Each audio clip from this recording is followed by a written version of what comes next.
Good evening, everybody. Welcome to the Housing Committee meeting for Manhattan Community Board 11th for February 7th, 2023.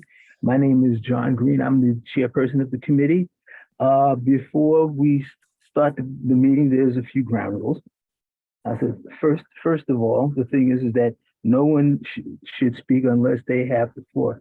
The way you get the floor is that you raise your hand, and when you're recognized, you are allowed to speak. The chat function should not be used for community board business. Any questions about any topics discussed during the meeting should be made out in the open. Any comments, any questions should be down in the open. This is a public meeting. The chat should only be used to exchange information if a person wants to give their phone number or email address. That you can put that in the chat. That's not a problem. Please keep all questions on point and brief, please. It would be greatly appreciated. Members of the public, if you have a question or a comment about the subject that's being discussed during the meeting, please raise your hand through Zoom and wait to be recognized by Ms. Pierre. Okay, I called the meeting to order at 6:39 p.m. If you would, Marlene, would you call roll, please? Sure. Do you have Chowdhury? Diane Collier? Diane is excused. She sent me an email to let me know she would not be able to attend tonight. Thanks. Roger Flores? Present. Brandon Gillespie? Here. John Green? Here. Alonzo Johnson?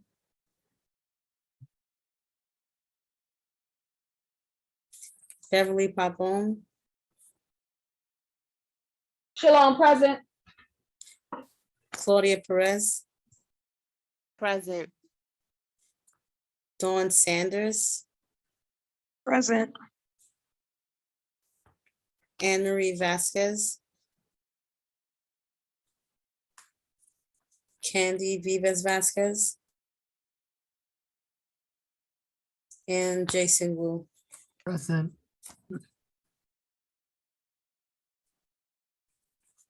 Okay, thank you, Marlene. I almost forgot. There's something I would like to say before we started with anything else. You have a form, John, just to put on the record. Okay, thank you, Marlene. First, I would like to thank Dawn Sanders for sitting in for me for last month's meeting. I was unable to make the meeting, so I appreciate that her chairing the meeting. Thank you. And since I was not here last night, may I be the last person to wish everyone a happy New Year. Okay. Now, members of the committee, we have before I adopt the agenda, there is a request to change the order of the presentations. I believe the Lantern Group, they would like to have that changed from item C to item B. And now, if the committee agrees with that, the thing is that can be done, but someone would have to make a motion to do that. I mean, you don't have to, but if anybody feels that they want to make a motion to change the order of the discussion, they may do so. I'm sorry, John, can you repeat that? Because I was fading, you was fading in and out on my side. Oh, I'm sorry, Beverly. Thank you. Okay, what I said was that with the presentations, the discussion for Lantern, there's been a request made to change that from item C to item B. In order to do that, a member of the committee would have to make a motion to change the order. You do not have to, but if anybody wants to make a motion to do so, they may do so.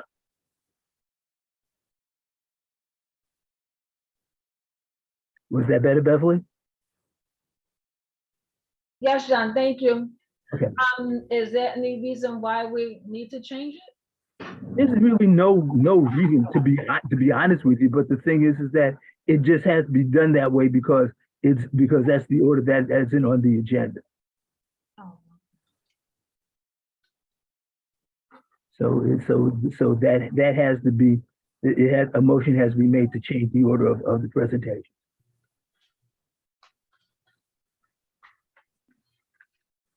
Okay. And by your silence, I guess no one is going to do. Okay. Is that my the indication that I'm getting? Okay. Okay, well, what we will do is do this. It says the agenda was sent out and is available on the website. And if there are no objections, says the agenda will be adopted as is.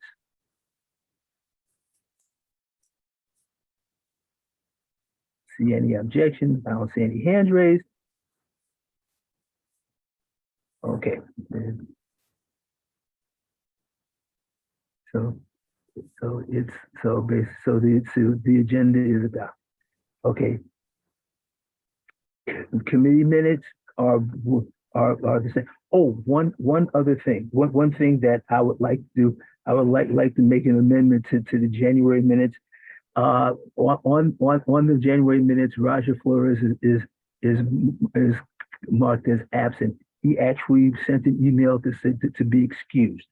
So the thing is that so I will have to make that correction. Okay, but if there are no objections, the January minutes will be adopted as well.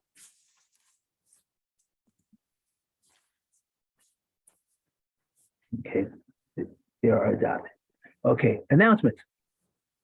Mayor Adams issued Emergency Executive Order 291, which extends the emergency declaration for 30 days through February 19, 2023, which means that we until at least after President's Day, we will be meeting virtual. Now, so basically, stay tuned for any updates, which we will probably get right before President's Day. Are there any announcements that anyone from the committee has to make?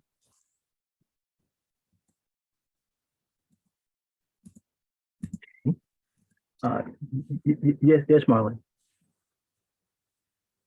Oh, I thought you wanted to say something. I'm sorry. No, sorry. Okay, no problem. Okay, are there any announcements from members of the public?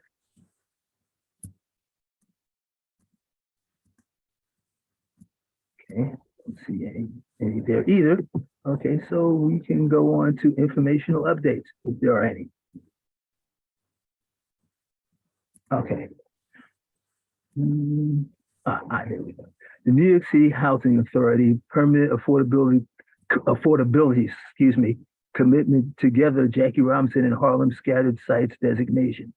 On January 19th, 2023, the New York City Housing Authority, in partnership with resident leaders, announced the selection of a development team comprised of the minority and women-owned business enterprise via development, the nonprofit Ascendant Neighborhood Development, and the real estate firm McCormick Barron Salazar to comprehensively modernize a collection of 10 residential buildings in Central and East Harlem.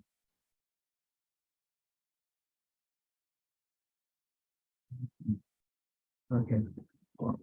Now, are there any informational updates that any member of the committee may have to make? Yes, Dawn. Oh, I'm sorry. The NYCHA, did they vote for that? Did like a certain percentage of people vote for that change? Or because I thought there was supposed to be like 20% voted, and we thought maybe more than 20% should vote on that. I guess I could put it for new business toward the end because I know they want to get to other things, but maybe in new business, we can just turn back to that. Okay, that's fine. Claudia?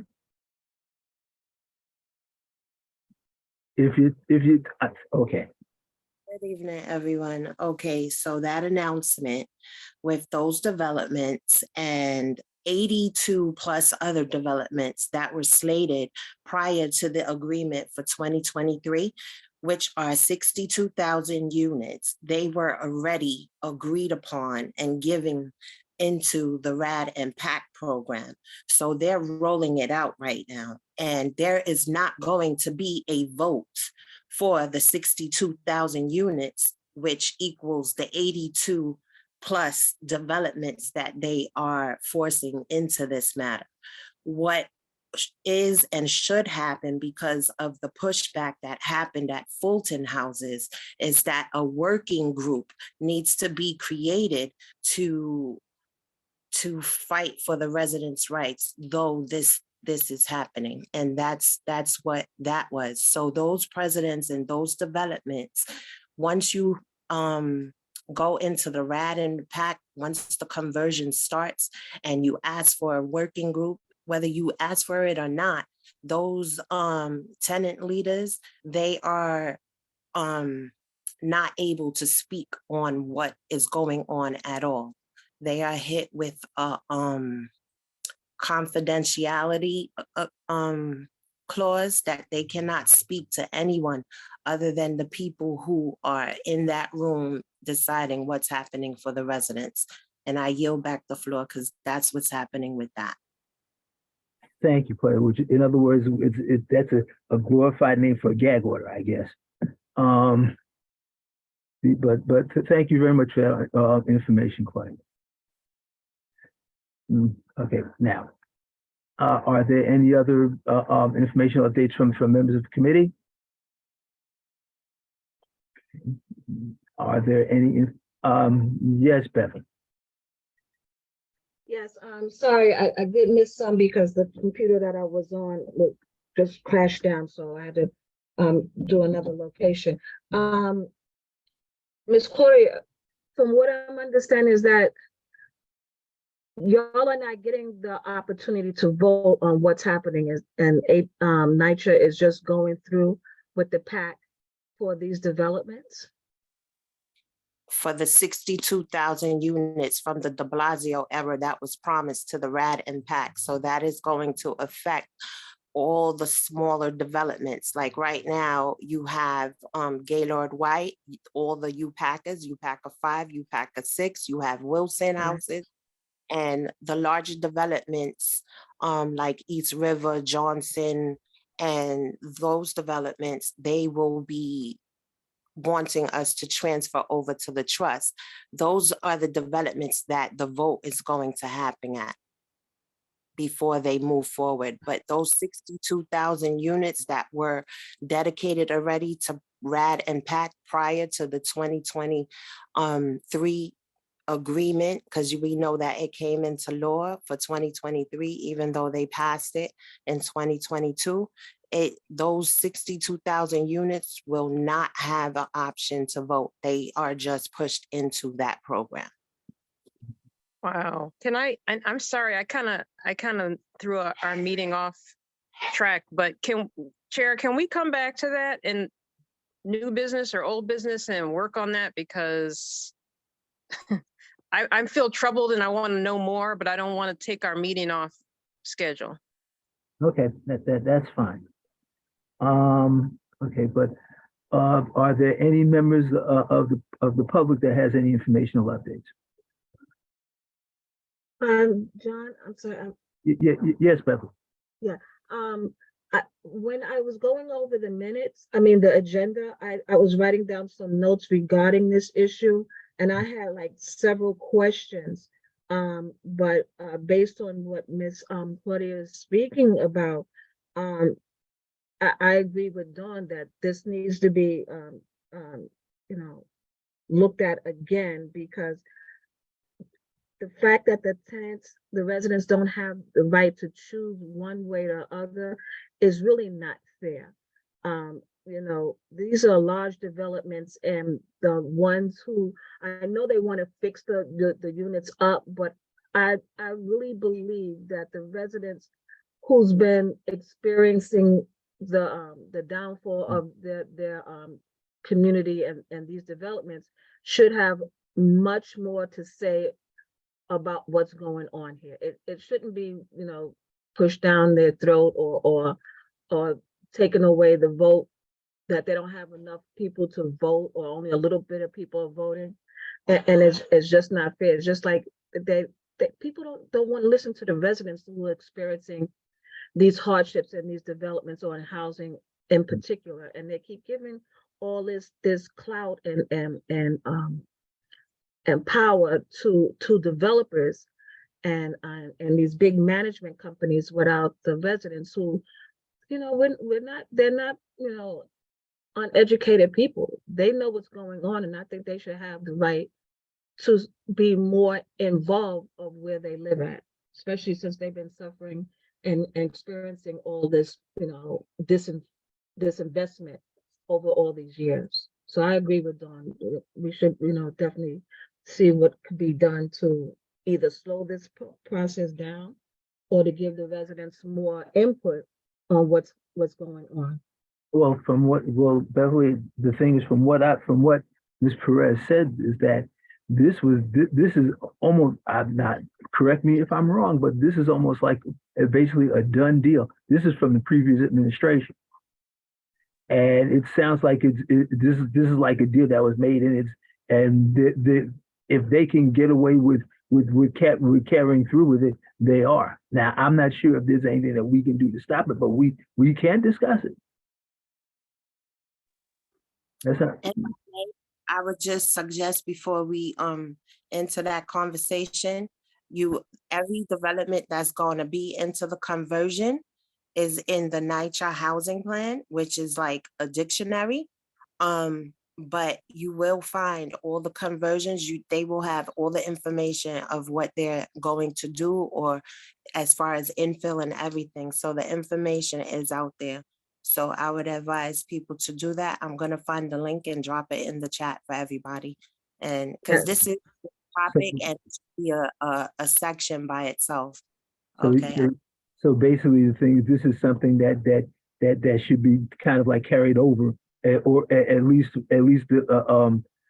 until we get really understand fully the information and all that this entails. I'm guessing that's what you're saying. Correct, Ms. Perez? Yes, that way everybody can get the understanding of the terminology and will know what we're talking about when we as residents are explaining this process and what's happening. Okay, that sounds like we have a homework assignment after the next meeting. Yes, Roger. Couple things. One, I don't like that fact that the residents are silenced. You know, they're being silenced for a reason, is because they're the people in charge, you know, are worried about other people looking in and finding violations, etc. The main thing that I would want to, at least for the houses in East Harlem, is as they go through their renovation, there's a lot of asbestos that's hidden in all this public housing. No one knows where it is. There's no record of it, but we know there's a ton of asbestos in there. Yeah. And I'd like to make it a safety issue to make sure that they're not silenced into revealing when they think certain apartments or common areas have asbestos. This has got to be done safely. It's very easy for this to get swept down the rug because it costs a lot of money to abate asbestos. So I want to find out, is there some kind of mechanism we can use as a community board to ensure that we can identify asbestos? And with that comes the other stuff, lead, mold, etc. But asbestos is the most solid, concrete thing that NYCHA should be taken seriously. Excellent point, Roger. Thank you very much for that. Excuse Beverly? Yes, and just piggybacking off what Roger said, would we be able to strongly suggest an environmental report for these developers, because, you know, these buildings are very, very old, as Mr. Flores stated, and regarding the asbestos and the other lead and everything like that. Has an environmental report been done on these properties prior to them giving it to these developers or management companies, or is this something that we can strongly ask for?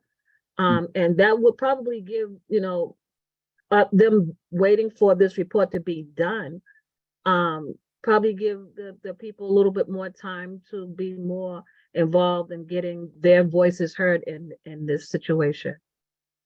Beverly, the best thing I can tell you is that God only knows and he ain't talking.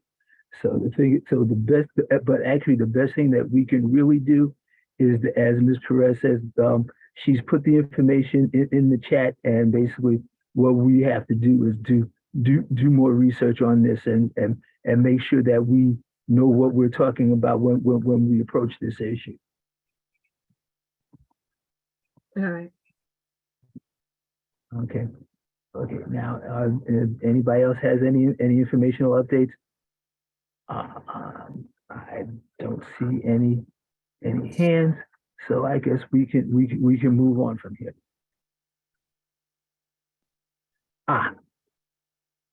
Yes, Bill. If you're talking, you're muted. Hi there. How's it going? Thank you. One moment, please. Beverly? As I stated earlier, I had to change locations because the other computer I was on wasn't working properly. In regards to announcement, I know we passed that, but I did have an announcement. I'd like to know from the chair when I'm able to give that information for an announcement. Do you want me to do it later? No, do it now. That this way, once that's done, we can go on into the presentations and discussions. All right, thank you. Myself and Jessica Morris would like the body to everybody to know that we're trying to set up a date for a tour of the redesign, the red line that's being held at Barnard College at Columbia University. It's telling about the history of the redlining and disinvestment of Black and Brown communities all throughout the country, but mostly also in here. And we was trying to get some dates, but one was going to be for February 16th, but we have a budget meeting for fiscal year 24 on that date. So we just want to let everyone know that we're still trying to set a date, and everyone is definitely welcome once we do set a date. It will be in the evening time, and we hope to have a date clear. We're trying to work with Angel and maybe you too, Marlene, to make sure that when we do set a date that we don't have another type of meeting that would cause us to have to reschedule. So I'd like to let everybody know that we're working on that. You can go online and check it out. Just redesign the red line and see what it's about. And once we have a date, we'll let everyone from the community board know about it, and everyone is welcome. Thank you, John. Okay, thank you, Beverly. Is Angel in on the meeting? I just have a question if he is.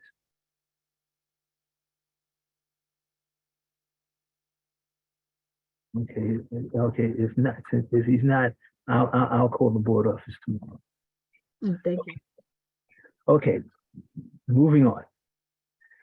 The informational presentation read Public Health Solutions, Harlem Health Advocacy Partners. Public Health Solutions supports and empowers underserved New Yorkers and their families in achieving optimal health and building pathways to reach their potential. The HHAP is a free community health worker in East and Central Harlem. CHW increased the community's well-being through health coaching, advocacy, and health and wellness workshops. Mr. Vella? Yes, good evening, everybody. Thank you. The floor is yours, sir. Thank you very much. Thank you, John, for the floor. I don't know if you recall, we met at the Civic Engagement Commission's People's Money thing back at Lincoln Center a couple months ago. And Marlene, thank you for helping me schedule this. I'm just going to go ahead and share my screen now. So to get started, can I just get confirmation y'all can see the PowerPoint? Yes. All right, perfect. So as mentioned in that slide, my name is Marco Vela. I am one of the community health worker supervisors on Public Health Solutions Harlem Health Advocacy Partners Program, or for short, both the organization is PHS and the program itself is HAP. Excited to be speaking with you guys today and talking a bit more about our program and some of the work that we've been doing in the community these last couple of months. So to start, kind of mentioned in that slide you all saw, Public Health Solutions, or PHS, our main mission is to support vulnerable New York City families in achieving optimal health and building pathways to reach their potential. And the vision for that mission is healthy families, thriving communities, and health equity in New York City. So Public Health Solutions has a whole bunch of programs that run throughout the 5 boroughs. And specifically, we have some work in East and Central Harlem. Previous work, especially that I've been a part of, the East Harlem Village was a 3-year grant program that just ended this past December. It was focused on older adults living in East Harlem, specifically living in 10029 zip code. And we focused on addressing social isolation, food insecurity. It was a great program, a lot of good work. We partnered very closely with Carter Burden Network. So did a lot of programming outside of their Cavello Senior Center, did different things like nutrition classes.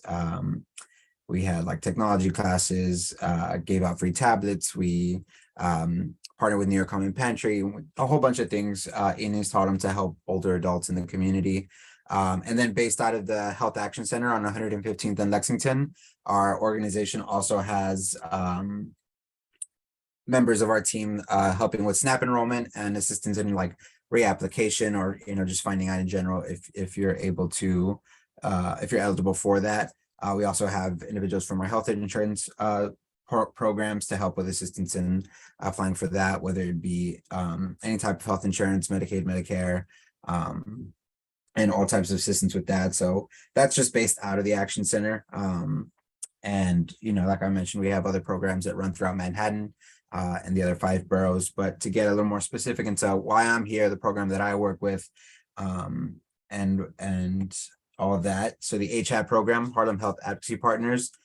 Some of you might be familiar with this from maybe previous encounters with HAP. HAP used to be run by DOHMH, by the city itself, but now has transitioned to being run by our organization, Public Health Solutions. And again, PHS, I forgot to mention, is a nonprofit. I think it's it is the oldest and largest public health nonprofit in New York City. So happy to have this program under us and happy to continue serving the East and Central Harlem communities through it. And so to give an overview of the program itself, HAP aims to improve the health of East and Central Harlem NYCHA residents and the community at large by supporting access to health and social services through one-on-one health coaching with 1 of 10 community health workers that we have on staff, building community capacity to seek and or create healthy conditions and acceptable services through advocacy, ensuring connections to services through PHS's whole U NYC system or other organizations that also serve individuals in the area, and also providing group wellness activities and high quality educational workshops. The HAP program covers 11 NYCHA developments, and they're listed here. Lehman, Washington, Lexington, White, Corsi, Carver, Wagner, King, Clinton, Johnson, Jefferson, and Taft houses, all falling in the zip codes 10029, 10026, and 10035. Eligibility to be a part of our HAP program. For the one-on-one health coaching itself, a little bit more restrictive.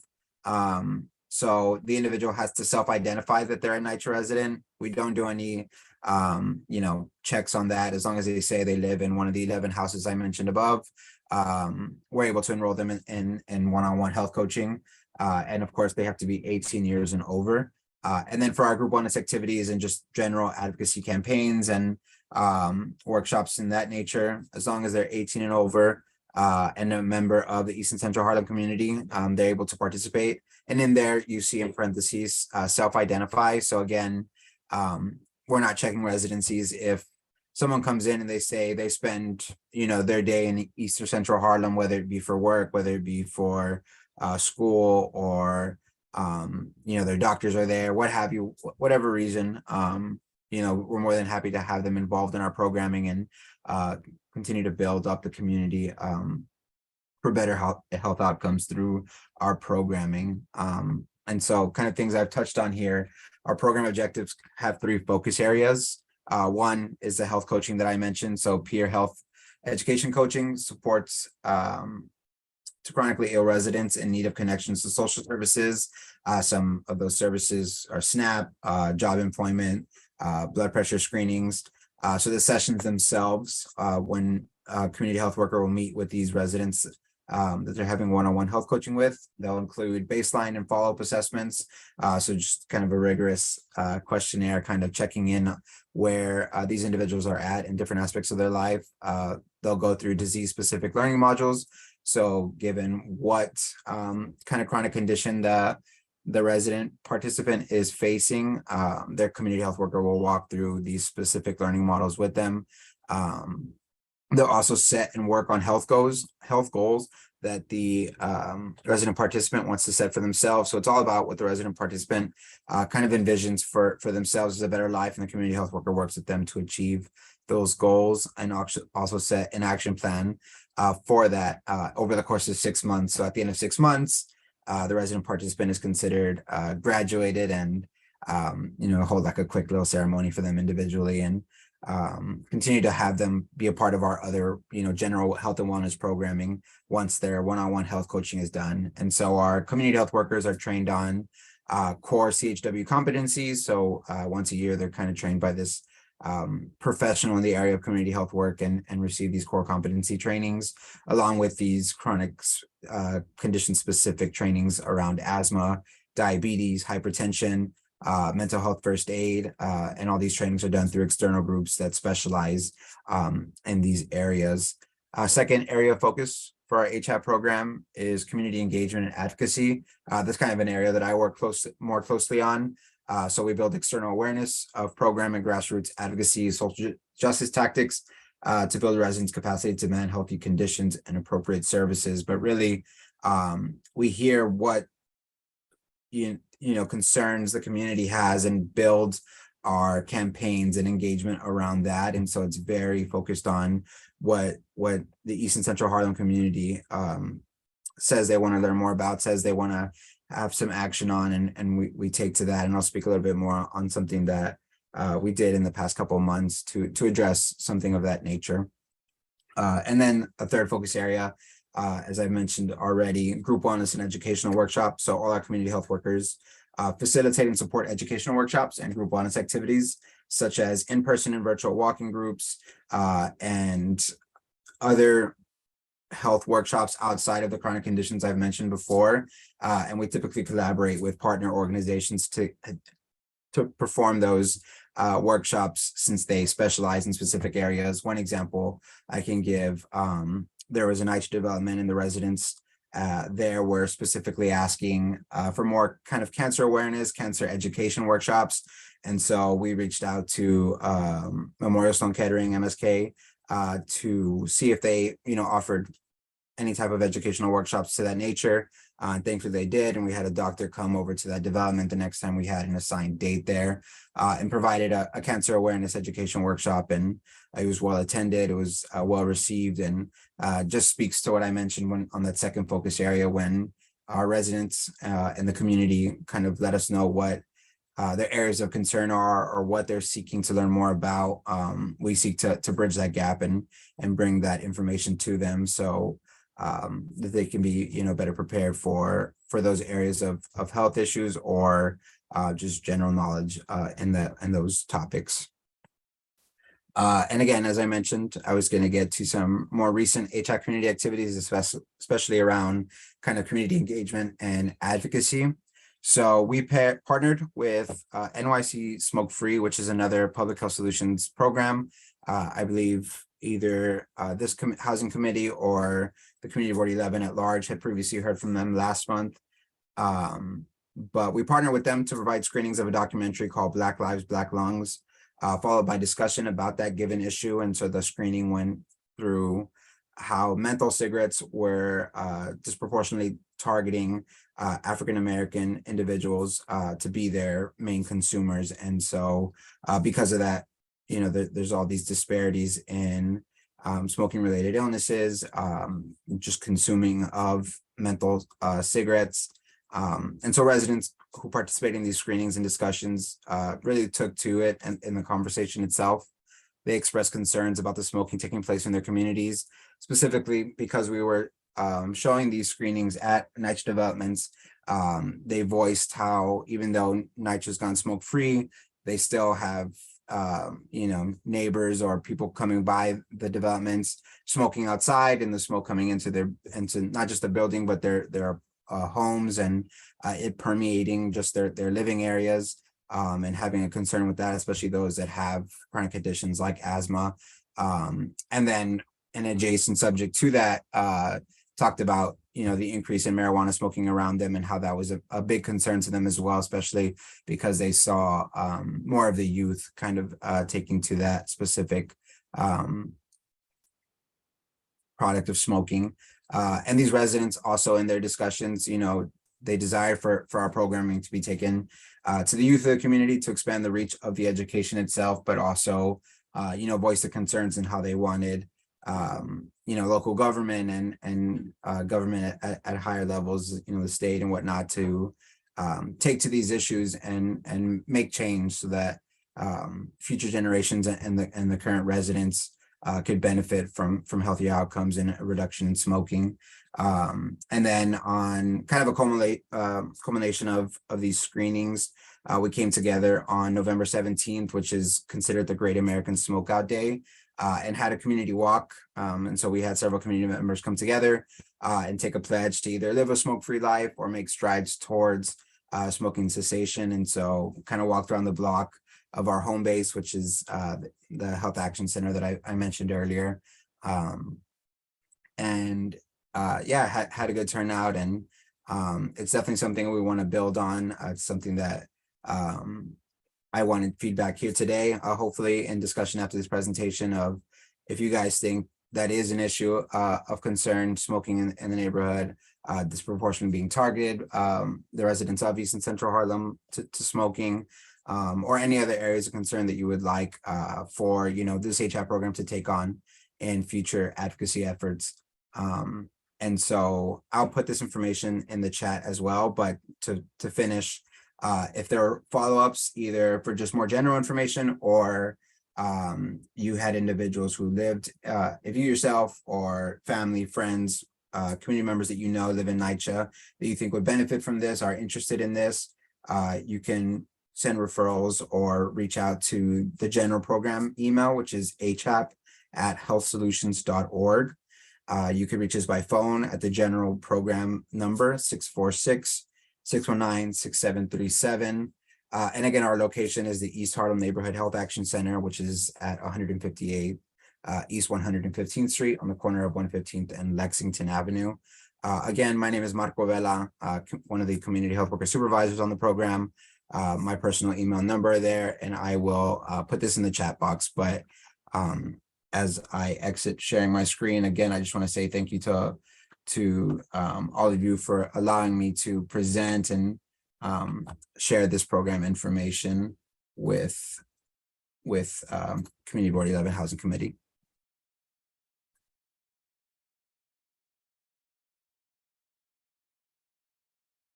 Started speaking, then I mute myself. Sorry about that. Thank you, Mr. Vela, for the presentation. Are there any questions from the committee? Beverly? I believe Don had a hand up first. Okay, Dawn. Thank you, Ms. Pavone. I'm going to be quick so we can get to you. I'm starting to ask, first of all, Marco, thank you so much for coming here. I'm really glad that you came out I'm starting to ask some of the same questions to some of the groups that that work in our community. And so one of my questions is going to be where do you get your funding from? Is it from the city, the state, federal? And can you speak to them next time you go for funding? Please talk to them about getting a patch program. That's like the only successful thing that the city did that actually helped people, to give them patches, right? Or the fake chewing gum. And the second thing to ask for funding for is, we used to have an organization called Harlem Healthy Hearts, and they set up basically aerobics every day all throughout Harlem. And how they did it is, like, people like me, if we were willing to teach for free for 6 months, then they would help us get our certificate. So I got an actual aerobics certificate. I took the all-day training. And then, because I was so pleased with the program, I taught for 2 years instead of 6 months. So I think that, I mean, these are things that work in our community. So I think talking to people about it is good, but I think giving people patches, having actual aerobic classes, yoga classes, stress relief, stretching classes, chair yoga, I think that we need more of that. We have several senior centers that people go to every day. I would like to see people, speak to people there and talk to them about healthier foods, or, do some chair yoga. Like, I really like to see some of our groups do real stuff that has a real impact that people have asked for, right? I see people on the street and they ask me, when are you going to teach aerobics again? So that tells me that people are interested in having like real activities, real things to do. And I understand, like, our whole community is supposed to get on a bike and that's supposed to solve 90% of our issues. But actually, people who live here have ideas about what they want. And what works. And as far as I know, patches worked very well, and classes and outings and things like that. So I think the walking groups are going to be great. But as you figure out your funding going forward, please think about getting the actual money for the patches and doing some sort of like fun outings, or, like I said, Harlem Healthy Hearts had aerobics every day at every parks center for a long time. I don't know if it's still going on, but sorry it took so long. That's it for me.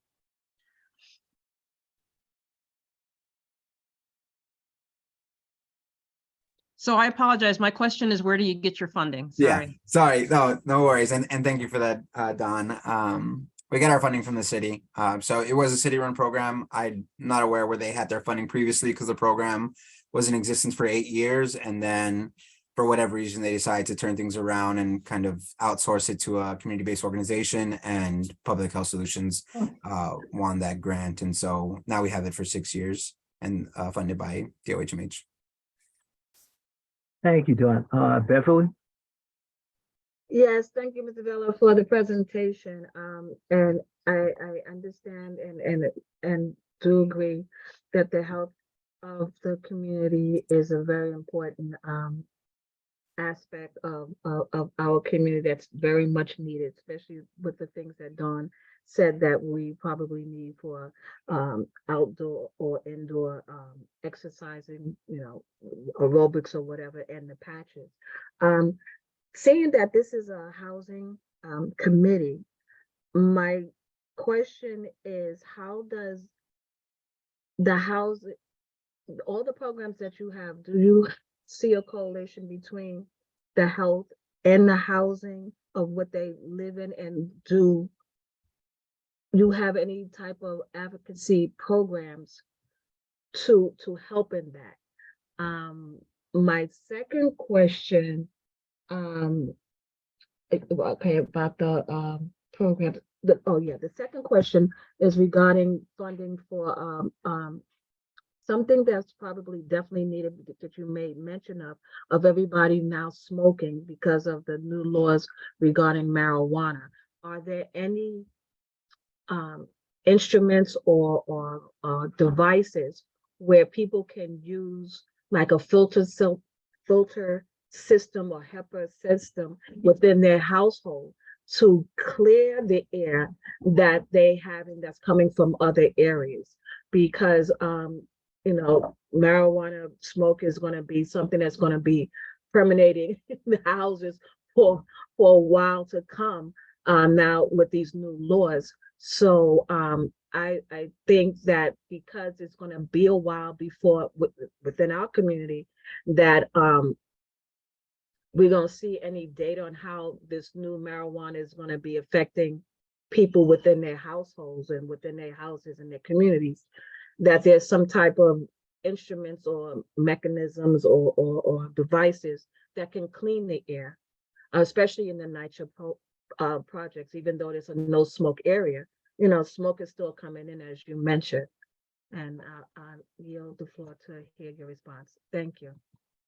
Thank you for that, Beverly. To answer your first question, I think kind of premature. I think that there definitely needs to be a little more study or kind of account for it. But I think there is definitely a correlation between the status of a living situation in NYCHA and the health of the residents there. I know for myself, kind of another kind of outreach tactic we've been doing this past month has been door knocking, specifically at Washington houses, and kind of just walking through the halls and stuff. Like, I've been in different buildings there the past month, and I noticed like I walk out and like my jacket and backpack are kind of just coated in I can only assume like dust, because it doesn't seem like there was a paint job recently, or there's no notice of paint jobs. And so I know that if the hallways kind of are like that, there's a chance that people are if they're breathing that in every day, then there's an increase of likelihood to asthma. And so to answer your first question, there possibly is a correlation there to their living situation and their health. And becoming aware of that, especially, like I said, we took over this program in August, so it recently transitioned to our program. And one of what I work on is a goal to work towards advocacy, community engagement, and helping the community to these better health outcomes. I think there'll definitely be avenues to advocacy for that on our end. And then for the second question, I don't know of any devices or filtration systems that are advanced yet. I know, residents shared when they were expressing that concern of like still smelling smoke in their apartment. They were like, our windows are shut, the air's not running, et cetera, and like it was still getting in. And so I guess that's definitely something, we can look into and see if it's, feasible to get these devices out to the community. And I think, yeah. Those are to answer your two questions. Okay, thank you, Beverly. Claudia? Hello. I just want to thank that organization, Public Health Solutions, because they've been pivotal with their information and coming back to the resident council and working together with us to meet the needs of the residents. So first and foremost, it's very appreciative that they do come to the resident council, because we are there and we're the ones that are living it, and we hear from the residents firsthand what's going on. So we're the ones that also can organize them. So the services that they are offering right now, though it's minimal, it's helping, and it's bringing awareness, and it's bringing a person to the households where people are basically seniors, like he said, afraid to come outside. So it's meeting them where they are. So I just wanted to mention that about the program. And yes, we're hoping that it does expand. So I would say that, we're going to keep working together. And again, thank you guys for coming out to Washington Houses. Of course, and thank you, Claudia, for all your help in making all that happen. Thank you, Claudia. Are there any other questions from the committee? Are there any questions from the public?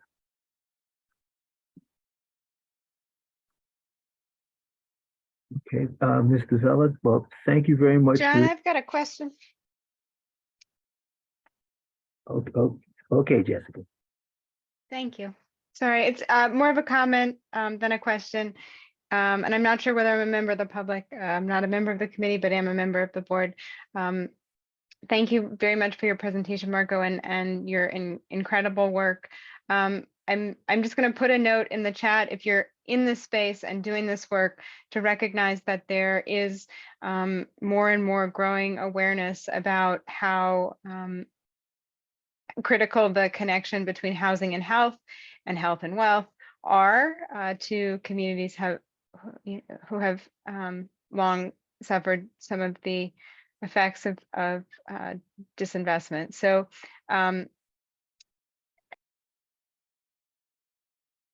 You muted yourself, Jessica. pardon me, as you continue to do your work, know that folks who write the checks are beginning to catch on, and hopefully whatever you need to continue to do the good work is there as you need it. So thank you. Thank you. Thank you, Jessica. And any other questions from the public? If not, Mr. Vella, thank you so much for coming to our meeting tonight and presenting to us. Of course, thank you for the opportunity. I'll be hopping off, but my contact information is in there. If there's anybody I can follow up with to send like our flyers and stuff, I'd be more than happy to. Our staff speaks English, Spanish, Chinese, and French, so cover a couple of bases there. Okay. Thank you very much, Mr. Vella. Okay. So now next, committee review of the mayor's preliminary budget for fiscal year 2024. Okay, folks, the thing is that for members of the committee, the preliminary budget has been placed out, and basically all we have to do tonight is, I have this question: are there any members of the committee who have comments? Because if you have any, they have to be expressed tonight. Not tomorrow, not next week. So if you don't have any comments or anything like that, that's fine. But if you do, as they say in weddings, speak now or forever hold your peace. Okay, Beverly. Yes, John, thank you. When I was looking at the documents that was sent, I'm a little confused regarding the statement document. I'm always forgetting the correct terminology. But it was for 2023. It was Xavier had the date for March of 2022 for fiscal year 2023. Is that something passed, or is that something that has to be updated for 2024? Because that's what we're working on now, correct?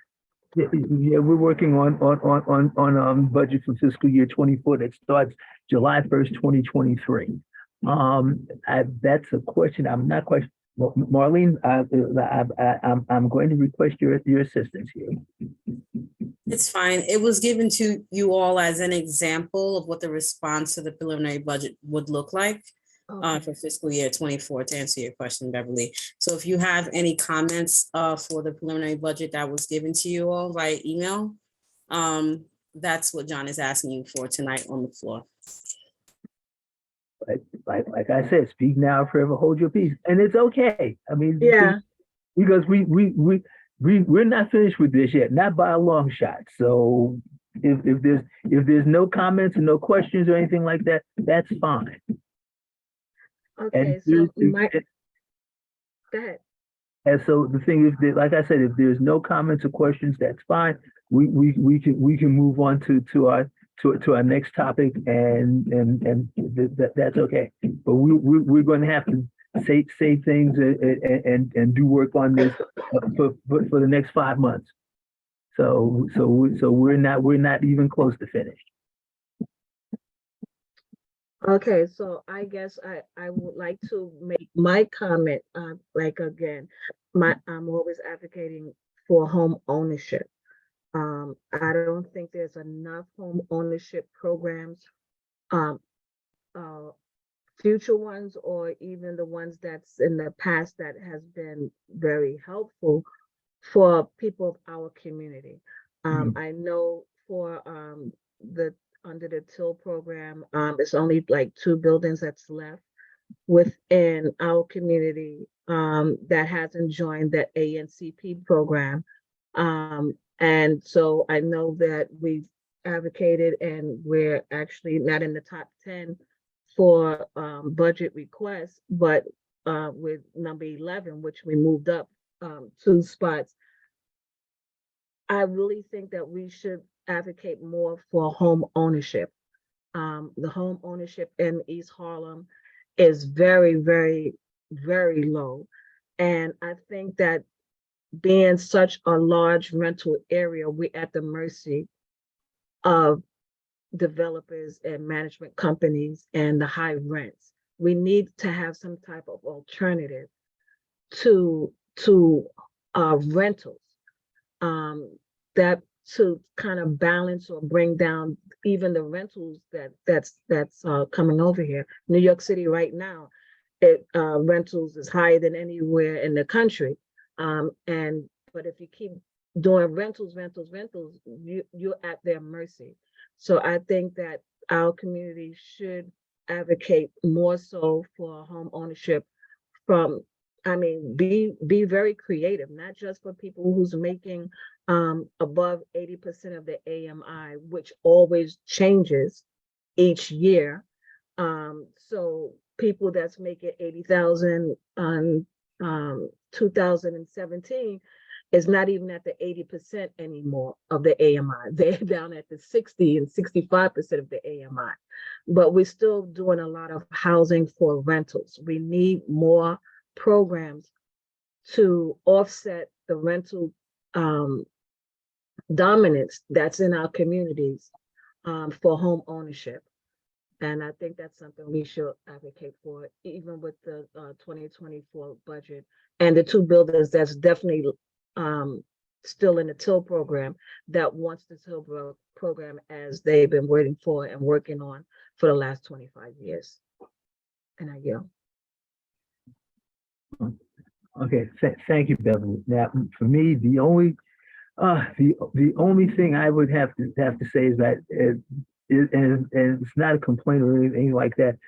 I would ask for as much funding for affordable housing as possible. I know home ownership is a desired thing for many residents, but for those who can't basically get the funds to own a home, at least be able to rent a home where that they can afford and that is in somewhat decent shape. That's the only comment that I have. Are there any other members of the committee that has any comments or questions? If not, we can move on to the next topic.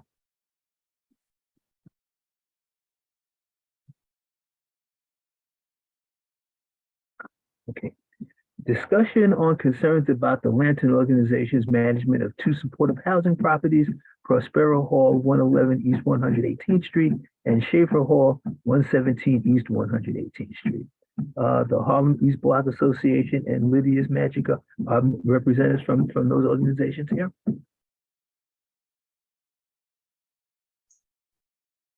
Yes. Mhm. Yes, Mhm. Okay, so it's other tenants of Prospero Hall on as well. Yes. mhm. Anyone representing Schaefer Hall? Don't think so. Hi, my name is, I'm supposed to raise my hand. I'm Brian Dickerson. Are you talking about tenants right now or? Yes. Okay. Okay, so basically the thing is that so who wants to start and give their remarks first? Since there are several people, several organizations represented here. Maybe I can get started since the letter was sent from the Block Association. But essentially, we are representing the three stakeholders, tenants, most importantly, the community garden next to Prospero Hall, and the Block Association. When we hear about the safety issues from inside the building, for example, tenants said that, you know, they're really concerned about when people knock on the door at night, they have to, you know, carry a weapon. So there are safety issues, and we just want to make sure there is awareness and talk about a constructive proposal to work on this together and build a stronger community. So mainly the goal is for the tenant to give a voice to the tenant, to talk about the safety concern they face, for the gardeners to talk about the safety concern they see, and then talk about solution.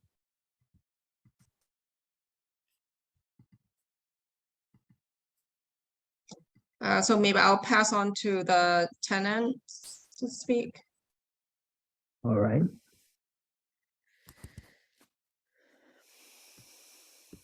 Hi, everyone.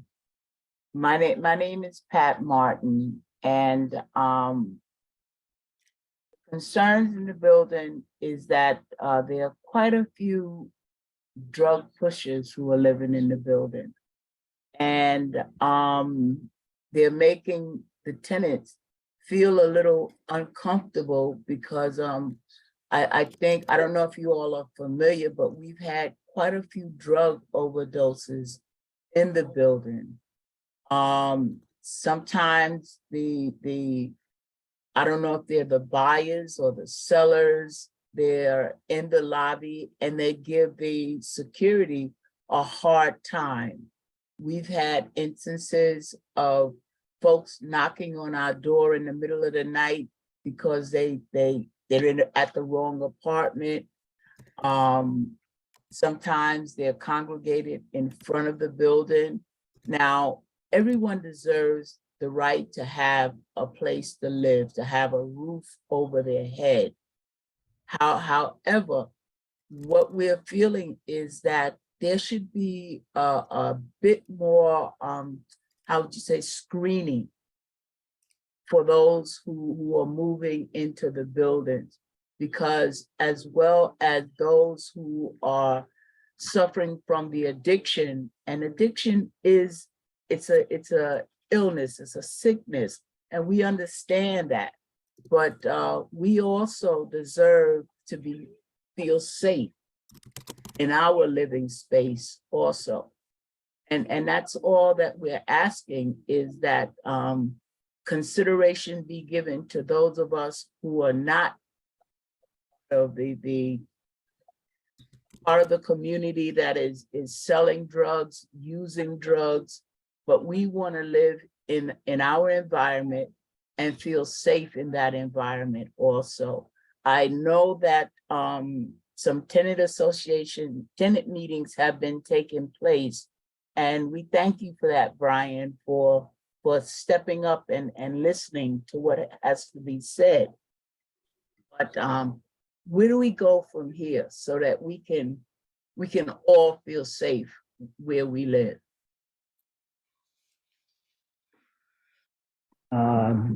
Anyone else? Perhaps the gardeners.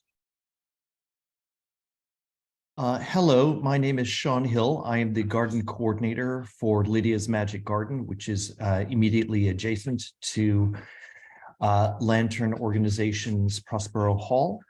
And I simply want to just report that we repeatedly, but not every day, but repeatedly have to do scans of our grounds, particularly next to Prospero Hall, to make sure that there are no uncapped, or for any matter, syringes of any sort.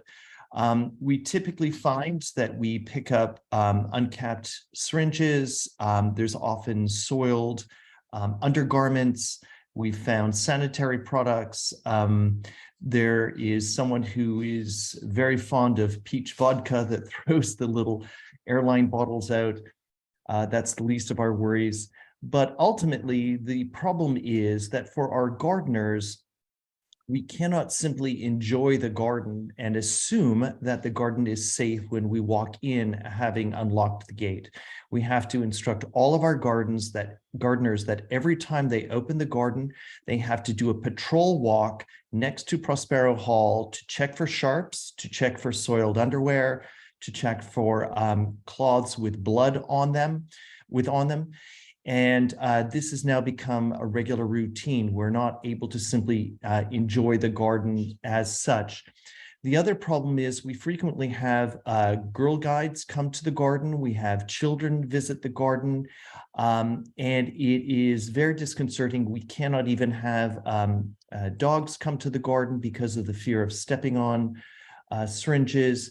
So we've kept a syringe container inside our shed. We routinely purchase pickers to pick that up, but I will just say it has been not every day, but I will say that it has been an ongoing concern over the last 6 years or so. So that's my perspective as the garden coordinator from Lydia's Magic Garden. And since Sean spoke on that, we also have a garden in the backyard, in the back of Prospero Hall. And a couple of the ladies were growing vegetables, and some of the tenants were enjoying sitting in the backyard, but it has become a haven for those who are on drugs. I mean, you go back there now and you find discarded needles. Folks are throwing their used alcohol bottles out the window. There's a young lady who constantly moves into the incinerator room. You know, we're throwing her out of the incinerator room because I guess that's where she when she comes into the building, she goes in there and hides when her boyfriend throws her out of his apartment. So these are some of the concerns that we have here in Prospero Hall. Thank you. Mr. Dickerson?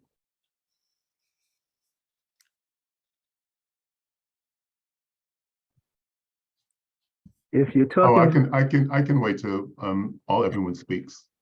I don't know if everyone, I don't think you have a representative from Okay. Schaefer Hall, right? But I can wait. If you have other people, Ms. Chan, that you would like to speak, that's fine. I know Ms. Chan, I know Sean, Mr. Hill, and I know Ms. Martin, so. Well, actually, I have a hand raised for a member of the committee. Raja? I mean, I don't like hearing that. That's a public health issue. That's something that that as a group, we need to sort of give our input on that. You know, in the hospitals, you don't have needles laying around. They go in certain sanitary areas because there's the risk of contracting hepatitis C and other things that you get from this. So this is a public health issue that I think we need to address. You know, the reason why people are bringing it up is because they don't know where else to go. And so as a community board, I think we need to do whatever we can to ensure the safety of the people living in East Harlem. And this, in my mind, is a clear public health issue that is not being addressed. This has been going on for a while now. Thank you. And I'll also speak. Excuse me. I'm sorry. Hold on. Well, hold on. Just a sec. Actually, okay, so the thing is that I think Pat is talking. Eva? Sorry, I interrupted. Let Pat talk. But no, just a second. Thing is, I have a question. Are there anybody here from the Lantern organization? Yes. Yes. Hello. Yes, myself, Dan Kent. I'm CEO of Lantern Organization. I'm joined by Diane Lord Michelle, who's the executive director of our social services affiliate, Lantern Community Services. We have Brian Dickerson here, who's our assistant vice president at Lantern Community Services and a longtime program director of both Schaefer Hall and Prospero Hall. We also have Dan Bianco, who is our project manager at Lantern Organization. So we're here and, happy as you'd like to provide updates. We're aware of these concerns and, I welcome the opportunity for us all to share the steps that we've taken and to gather input on what else we can be doing to address these issues, which are concerns for us as well. Well, if any of you have a statement to make, we'd be glad to hear it.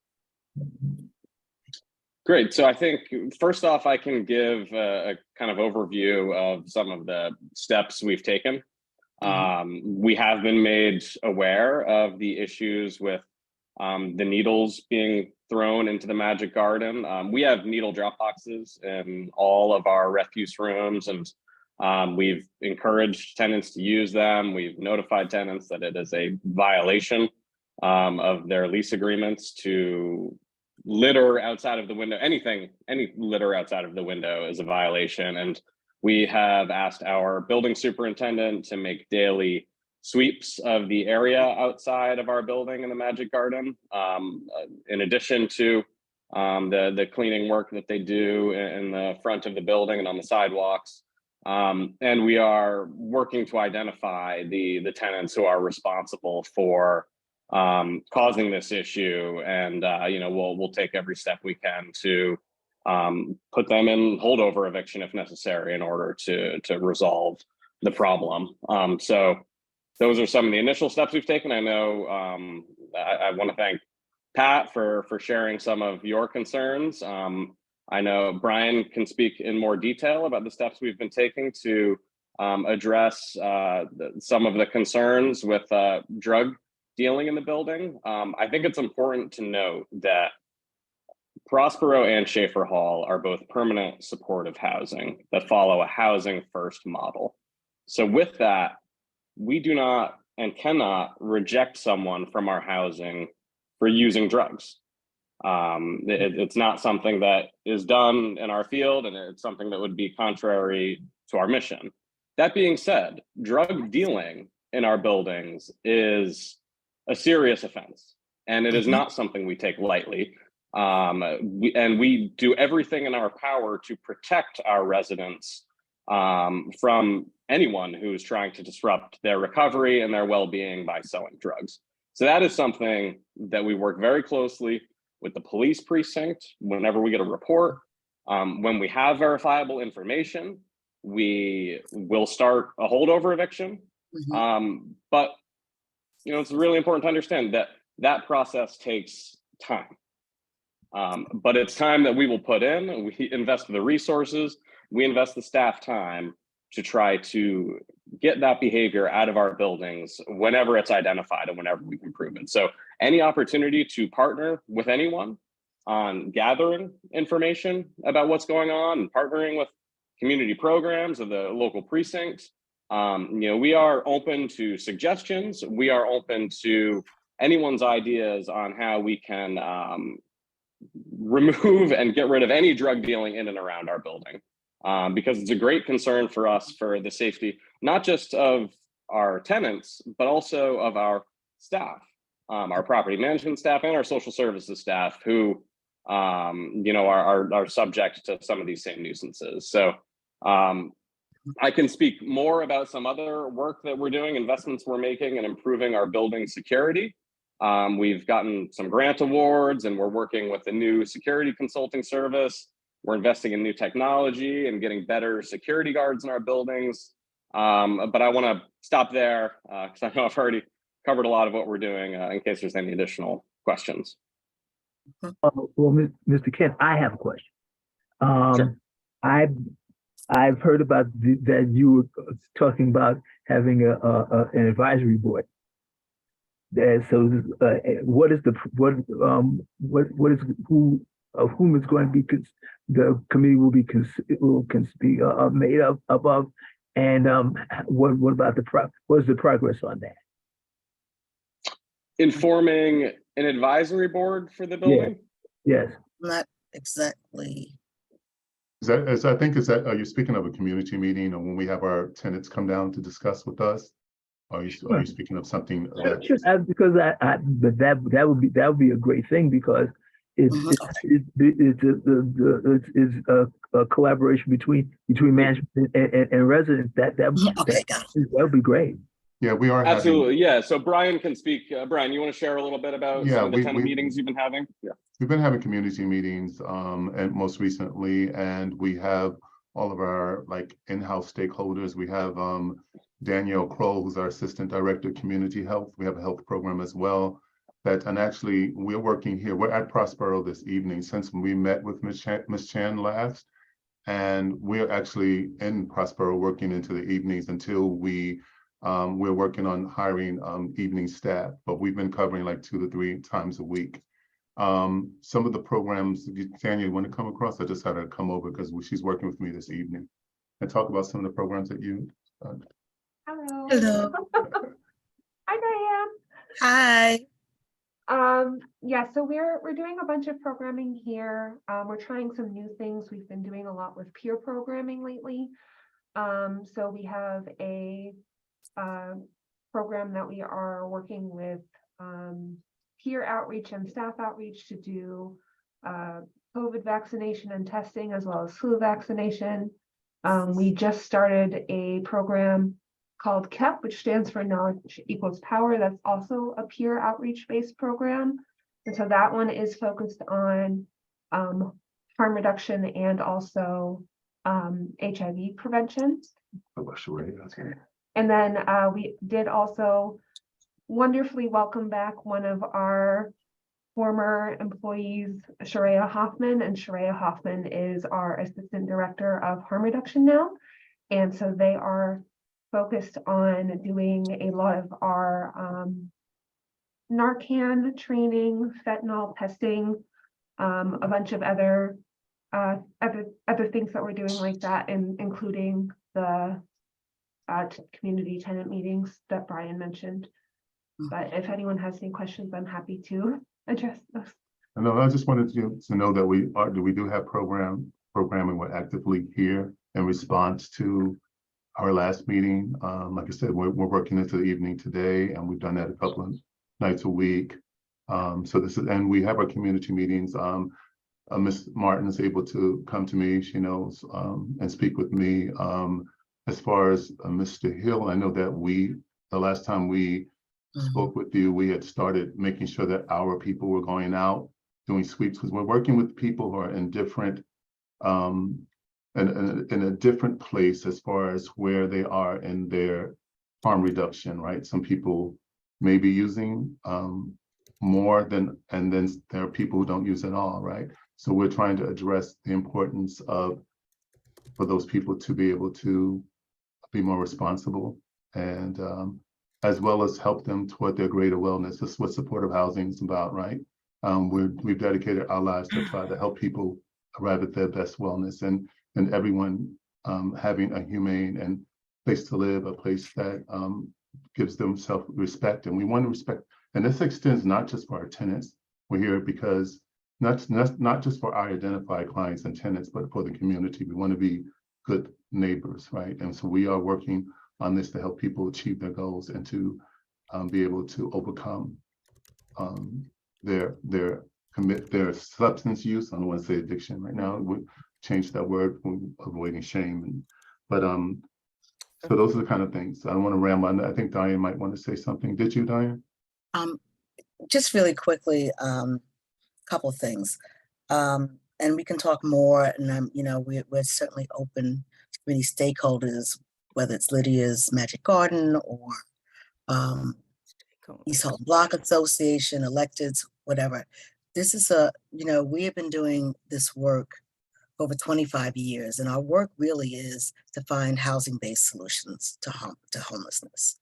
And we do that in collaboration with, city, state, federal, anybody who is interested in moving people from street homelessness, shelter homelessness to a home. That's what we're about. So we develop the housing, we run programs. I would say I've been in this field for 30 years. I do think that, we deal with very complicated people at all kinds of states of their recovery or lack thereof. But what we do try to provide is consistency, a place where they can get help on a day-to-day, hour-to-hour, month to month. It can be people are at different stages. Two things I wanted to just lean into a little bit. And I'm not saying, Dan started by saying that we are a housing first agency. We distinguish between substance use, which is a behavioral health issue and a medical issue, and that crossover to dealing, which we see as being a safety and an issue that puts both whoever is using and whoever is the collateral, it creates damage. And so we really do try to focus on that through doing things like, if necessary, engaging in holdover eviction proceedings, really engaging with NYPD, our local precinct, and our NCOs around a variety of interventions. I did want to say that really quickly that we were kind of fortunate in getting some new funding, which will allow us to go from sort of the, to actually elevate both our our on-site, in-person 24/7 guard coverage, but also to really look at the technology, the camera surveillance, what are we doing? And we're moving to a firm that it's a family-based security firm that has really deep connections with NYPD and FDNY. That's sort of in their source DNA, but they also work with, with business improvement districts, and they're that are dealing with the same issues. It is a public health issue, what is going on, the introduction of opiates and fentanyl into the drug supply, and addiction is on the uprise. So I've been in the last 2 weeks at both the city's health commissioner and Governor Hochul's sort of, announcements of how the city and the state want to improve the whole system's response to mental health and in co-related addiction. And the one thing that's a common is that there need to be more resources, more intentional focusing around what is working, what isn't working, and just constantly looking at this, because this is a public health crisis. And people are, addiction is on the rise, ODs, drug overdoses that can sometimes result in death are on the rise.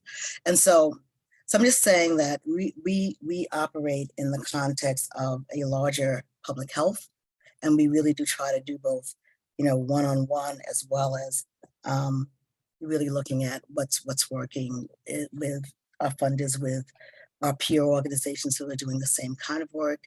And we do have our ear to the ground, and we are actually taking the new resources that we have and investing them in things that we believe will improve safety, security, client engagement, people's health and wellness, both inside our buildings, whether or not wherever you may be on the spectrum, as well as in the larger community. So that's what I'm going to say. This is who Lantern Community Services is. And we really welcome. I know that, I think the last thing I will say is that there's all this research that basically says that, 20% of the people chew up 80% of the resources. And so this is not, and I really would hope that Patricia and other people would say that this is not rampant, but we do have some really deep, serious issues that aren't, they're not easy to do, but I think with a lot of attention and with transparency and accountability and additional resources, we'll make some progress. At least that's what we do. We make progress every day. Thank you, Ms. Lord. Michelle. Response. I welcome Mike Beverly in. Thank you, Michelle. I was glad to hear you say that you would be willing to work with residents and NYPD and the community board. Yes, thank you. we would love to be of help however we can be. Okay. First, Eva. Thank you. And thank you for Lantern Organization. We appreciate how much you have come over the last 1 year and all the effort that you have made to improve the safety of the residents. So I think today, we've been working on this, I would say, for 2 years now, since the Block Association has first sent you emails. So what I think the main outcome that I'd like to go away with is, we want to create a more sustainable solution so that we don't have to spend so much time and resource to escalate to resolve this issue, because another group of tenants can come in and start dealing drugs again. So for a more sustainable solution, what we're hoping is to kind of formalize a tenant meeting, and then also a community advisory board meeting with participation from the tenants, NYPD, the community board, the community garden, and the Block Association. So the ask is to hold this meeting at least once every quarter, and to have a set agenda to for us to get some transparency about the condition in the building, such as overdoses and incidents, filing of needles pickup, drug use, and drug dealing in the building, and so on and so forth. We have a list of suggestions. It's just suggestions right now on our website that was also delivered to you.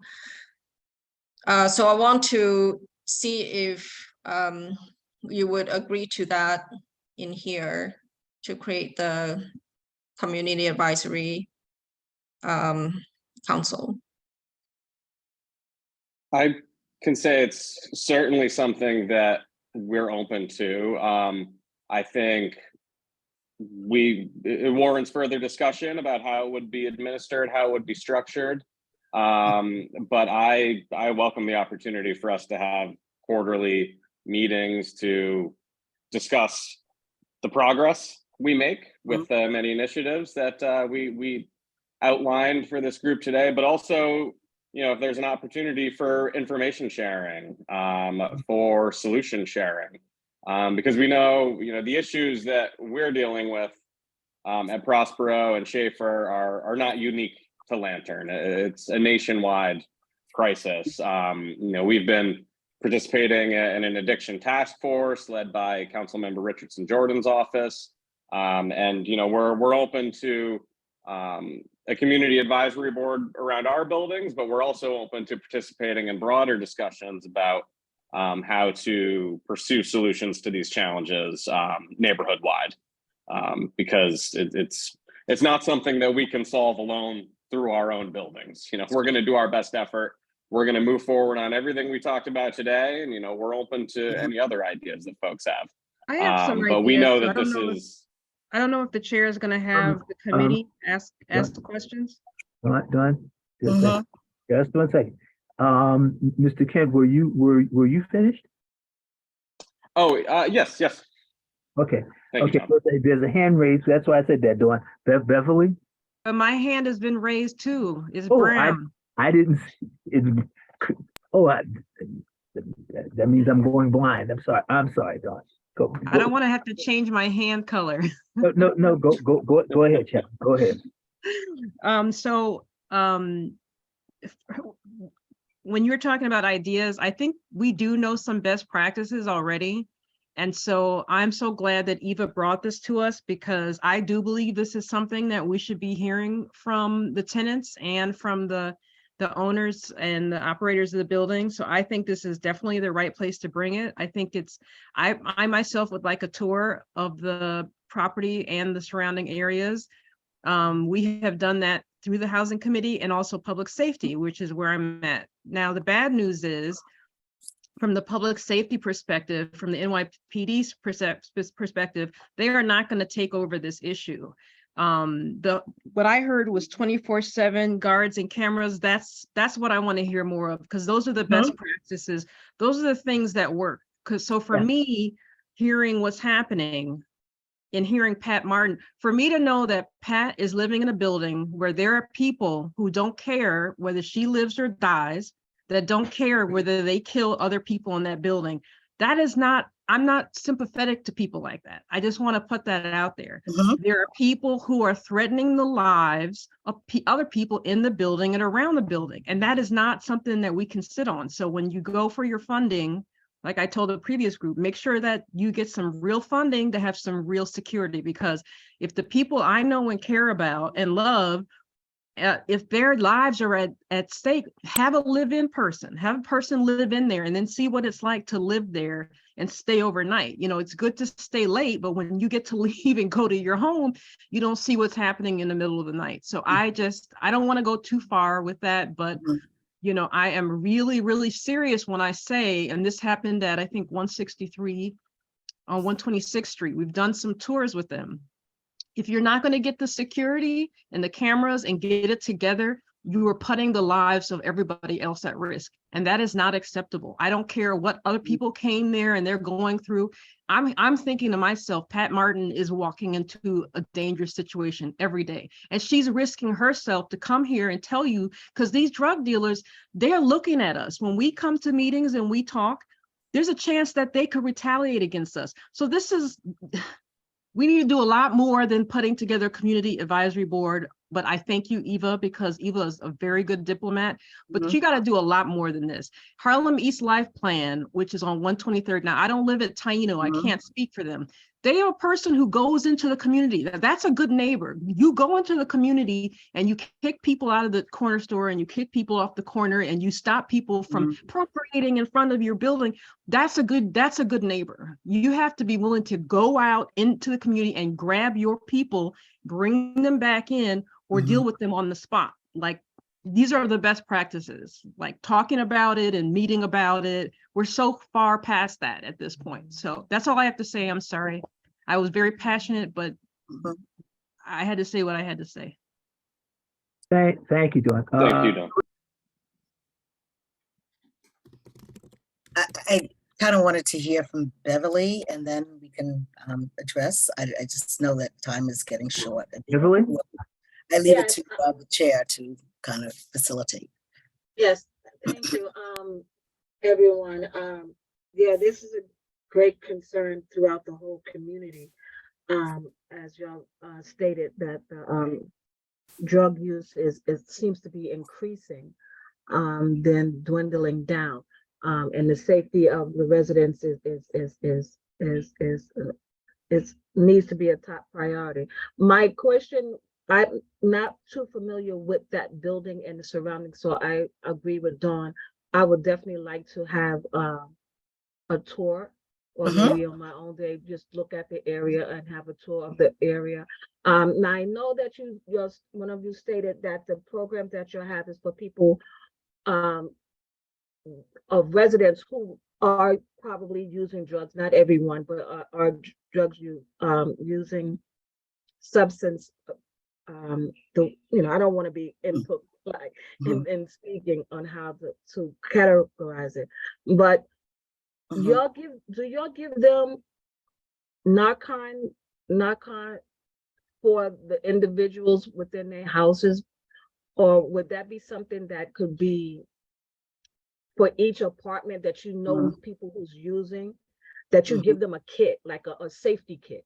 You give them a safety kit of the Narcan, you give them a safety kit of even the containers that hold the needles, if they're using needles within their own apartment, so they don't have to be spewing them all over the place. Maybe that'll help them and give them maybe a little incentive. Why don't you, if you fill this, I hate to say fill up the container with needles, because that means they're using even more so. And I don't want to give them presents or whatever because they're filling up the jars and bringing it back, like, on I don't want that to happen, but give them a little kit you know, where they don't have to be throwing them out in the street if they live in that facility. You know, maybe, you know, and I would definitely like to have a tour, and that's it. So thank you. Well, just That first, I would want to be- say we welcome the opportunity to provide a tour and to give folks a sense of the facility, our current 24/7 security operation, and to just gather ideas on best practices and how we can improve. And Diane, do you or Brian want to talk about what we're doing with Narcan and fentanyl test strips? I wanna just, John, Yes, I believe Mr. Dickerson does have his hand up. I'm sorry, I can't see everyone's hand. Yeah, but I'll yield to my executive director.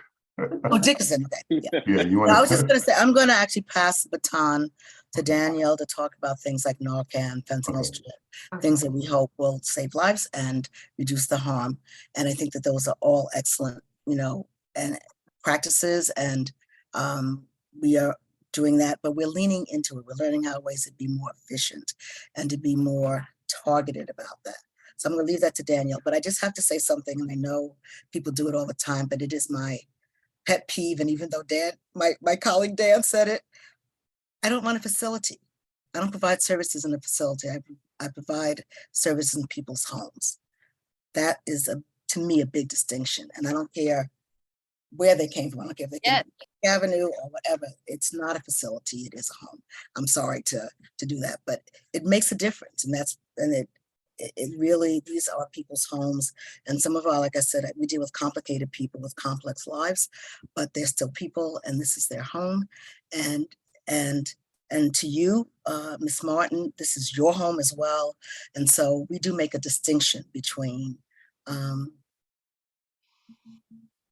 dealing with, between what is predator behavior and what is a chronic health condition. Those are two different things. Those are two different people. And we're trying to deal with both sides, right? So there's that. And then when we find predators in our building, it may take more, but that's what we're trying to focus on. And that's why we're changing our security system. We're investing more money in that. We're looking at what works and what doesn't work. And we're trying to increase the feedback loop and really create a feedback loop that isn't anecdotal, but is real-time, data-driven, and provides a feedback loop on that. So that you know, that safety and security is paramount. That's what everybody wants in their home, and that's what we're dealing with. And that's more that security side of the equation. And then Danielle's going to talk to you more about the behavioral, the health side of that equation, of that same equation. And there may be two different people. And I know that there are sometimes people who don't come to us through a referral who also deal with substance use. And it doesn't really matter to us where they come from. It's how can we help, and how can we help reduce their harms to themselves and to others. Okay, so Daniel. Thank you. Thank you, Mr. Michelle. Mr. Kent, do you have anything else to say, or? We were going to let Daniel respond to Miss Sanders, or I think someone else asked. No, who was it?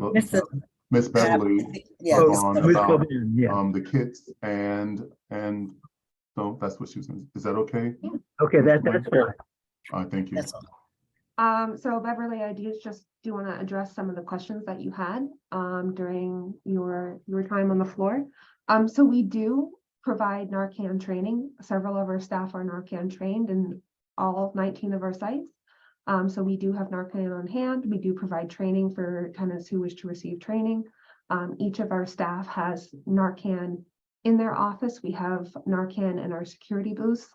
So we are really focusing on mitigating the harm in that way.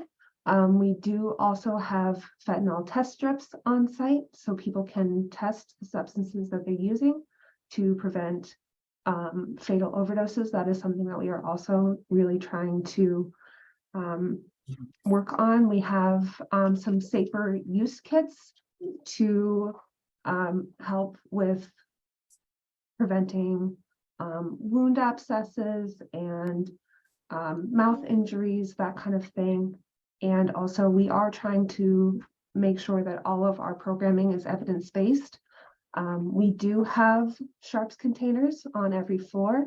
We provide them. And we do provide them to tenants that we do know have higher use than the rest of the building. They have their own individual containers. We do partner with OnPoint NYC. They come out and they pick up the sharps when we request them because the containers are full. So we are really trying to focus on ways to meet every person's needs where they are. And I just do want to second what Diane said is like, we are trying to make sure that we are treating our tenants with compassion and meeting them where they're at and not making this a facility, because I'm sure Pat wouldn't like to be in a facility either. And that extends to Ms. Martin as well. We equally care about Ms. Martin. She knows that. I know her. We will invite you in a way that's not intrusive to our tenants for a tour. We can organize that. And, you know, we have incredible staff here who are committed to this work. It's difficult. And, but we show up each day. So it's not that we don't care, we're here. And we have when Diane, Ms. Lord spoke about predatory behavior, I noticed that one thing you mentioned is that our tenants, I keep hearing our tenants selling, our tenants are coming from vulnerable populations where predators find their weaknesses or whatever is their struggle and are able to sometimes overcome that situation and utilize their home. And they sell the drugs, not many of our tenants. It's not our tenants. So, and recently with our connection with the 25th precinct, I know someone mentioned that they're not doing anything. They have recently come and taken one main person out of an apartment that we have been working closely with them. So we are working closely with them in a way that's discreet and protects our staff. So we are getting results, but we feel like all stakeholders, we want to be involved with the community board. We want to respond to Ms. Chan's request. We want you guys to see, come down and meet our incredible staff who are committed, like I said, and come every day.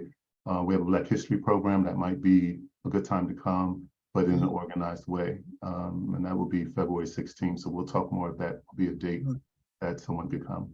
Thank you, Mr. Green. Thank you, Mr. Dickerson, Ms. Kroll, Ms. Ward, Michelle, and Mr. Kent for coming and speaking to us this evening. But there's one more hand raised, Eva. Yes, so again, thank you for all the good work. I do want to get a commitment still for a tenant association and a quarterly meeting with the community. Unfortunately, I have to remind the committee that it was just 8 months ago that Lantern has presented to Land Use Committee. And when we challenged them about safety issue in the building, we were faced with denial. So I'm glad that we made a lot of progress, but I think that I hope the community board will support creating a more sustainable solution so that people living nearby, tenant living inside, don't have to kind of brave personal safety issue to come and escalate in the future. So we can have a private conversation, but have a continued dialogue. So that's point number one. I hope respectable Chair Green, you will support us on this ask. And then point number two is, as Diane has mentioned, we have complex people with complex life, and surely we are compassionate and want people to get help. So we do have a question of, does that make sense to bring in even more people with 100 more units of people with complex issues and complex life as East Harlem kind of move forward? Through FOIL data we received from Department of Mental Health, we know that East Harlem has already been allocated 600 units of such housing, similar to Prospero Hall, which is 5.6% of New York State's population. Excuse me, So let me, Eva, yeah, first of all, that is something that's in the future, and I don't think that this is the appropriate forum to discuss that at this. okay, So, and because that's something that has to go through land use, I believe. So I don't think that. you're absolutely right. So let me just stick to point one. So I want to see what the community board recommends regarding setting up the community advisory meeting once a quarter with the community board's involvement. Listen, we are not going to basically get in the middle of this. This is purely a management resident issue. And the thing is that since I feel it is. So the thing is that I think that we are willing to tour the building. We're willing to give whatever input after, because I've never seen the building either. So I would like to have a tour myself. Along with Ms. Bone and Ms. Sanders, if you're willing to do that. Yes. My hand has been raised. Can I just say something, please? I'm sorry, Ms. Martin, I didn't see your hand. I apologize. Okay, it's okay. What I like to say, a tour is a beautiful thing to do. You'll see you'll see what you want to see. But I would say if you really want to do something, why don't you put notices in the doors of the tenants, and the committee meet with the tenants and hear the tenants.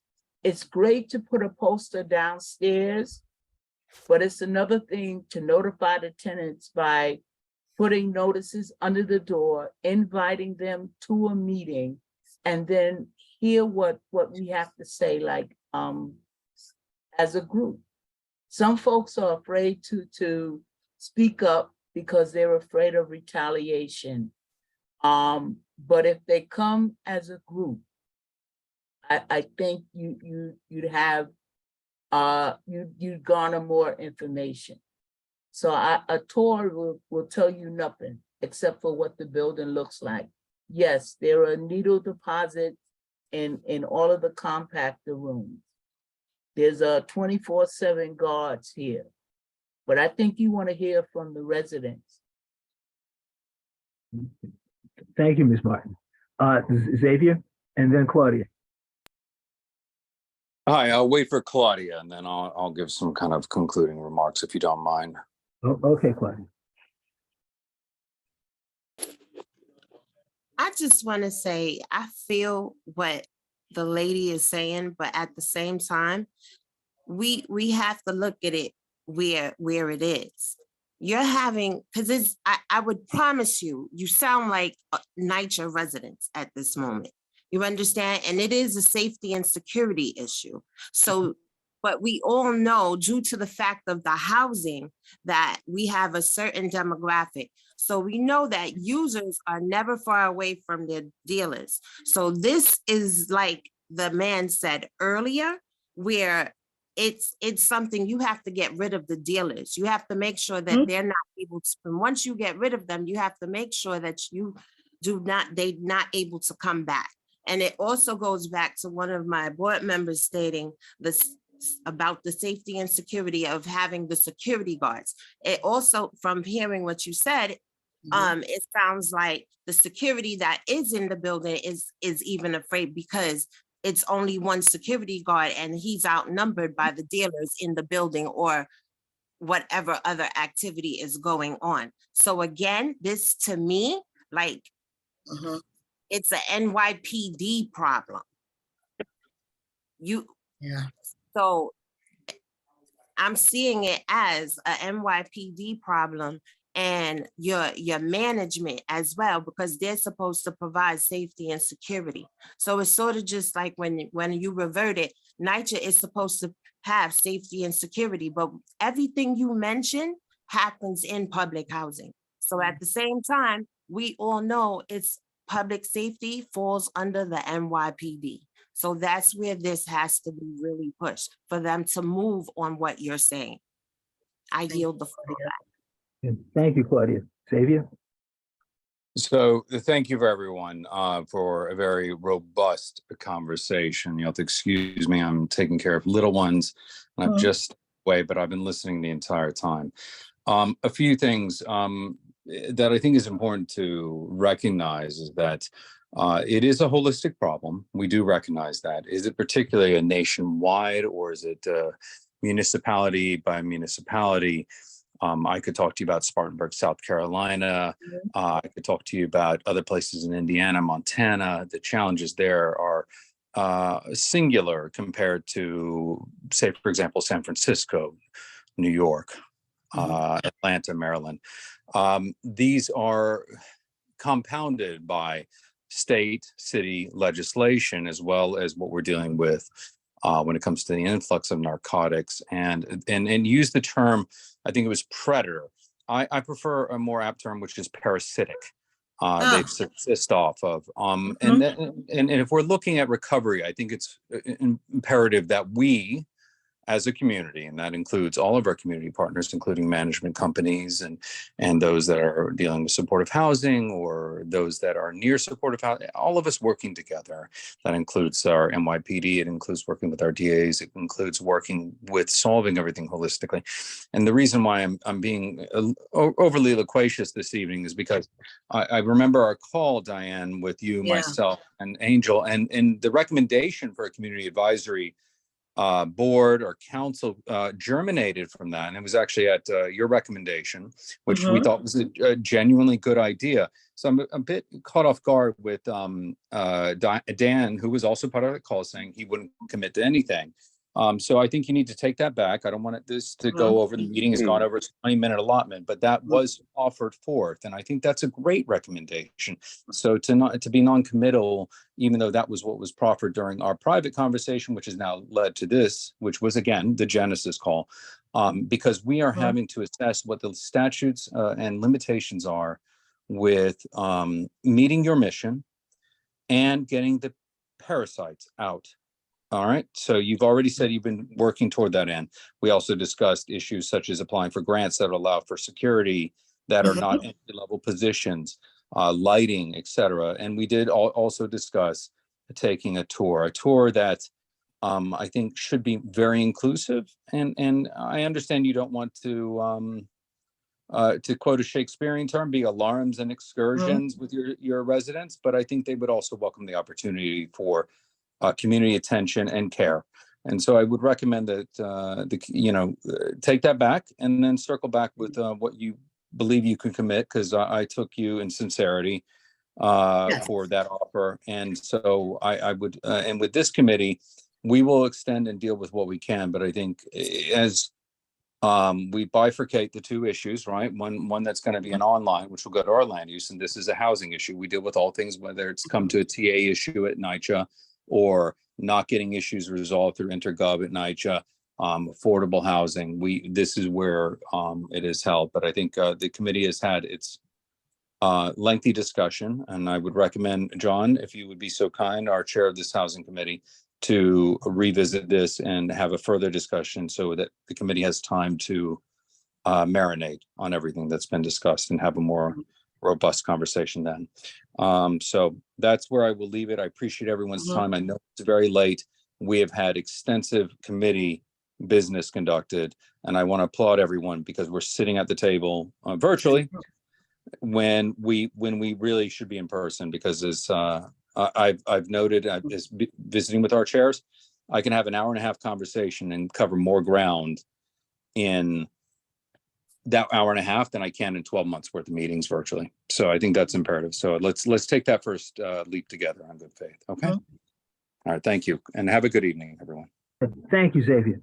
Now I'm going to make one request.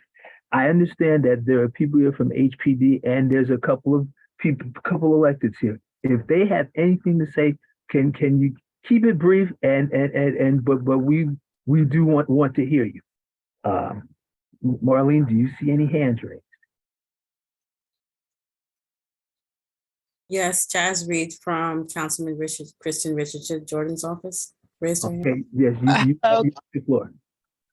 Good evening, everyone. I'm glad to be here just to hear. We've been working with Lantern as well as Eva in terms of mitigating the situation. We've done a walkthrough with Eva already. We also met with Diane and Eva together. So a lot of the stuff that we've heard today is stuff that we've heard before. And we definitely are aware of the situation and we're on board to support in our capacity. I think the community advisory is a great idea. This is something that we've talked about beforehand and Eva has brought up multiple times. So I think getting that together, getting a date together where you can have tenants from Prospero Hall and Schaefer Hall speak to the upper management directly. So if Diane wants to come, if Dan wants to come, get directly from you guys into that meeting with them. I think that's kind of where we are at the moment. But like I said, from our last meeting, Diane and Dan, funding, we don't have, that much say in like, in terms of what goes on day to day, but we're more than happy to support in terms of, connecting you with On Point, which, you guys have been having those meetings with, as well as talking about better ways to fund programs to guide you guys in the right direction.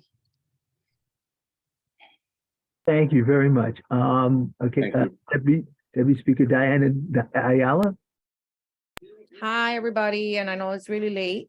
I just want to say that this is a conversation that we've been paying close attention to. We actually have a meeting with Lantern tomorrow morning. To discuss and a couple of other matters, but I take offense with the word parasite. I don't, I wouldn't call anyone that, and I'm deeply disturbed by the use of that word, and I don't care who it was that was selling or dealing or using or whatever. It's not a word that we use to describe human beings.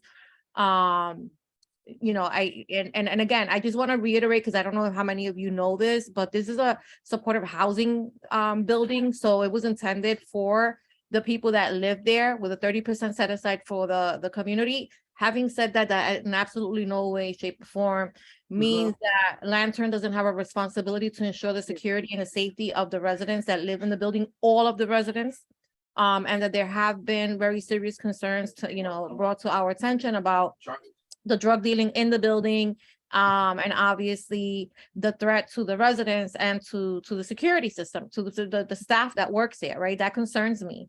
And this hasn't been happening for a little while. It's been happening for quite some time. The issue with the garden for me is, astonishing. Like I know that we have children, that work with Sean and use the garden.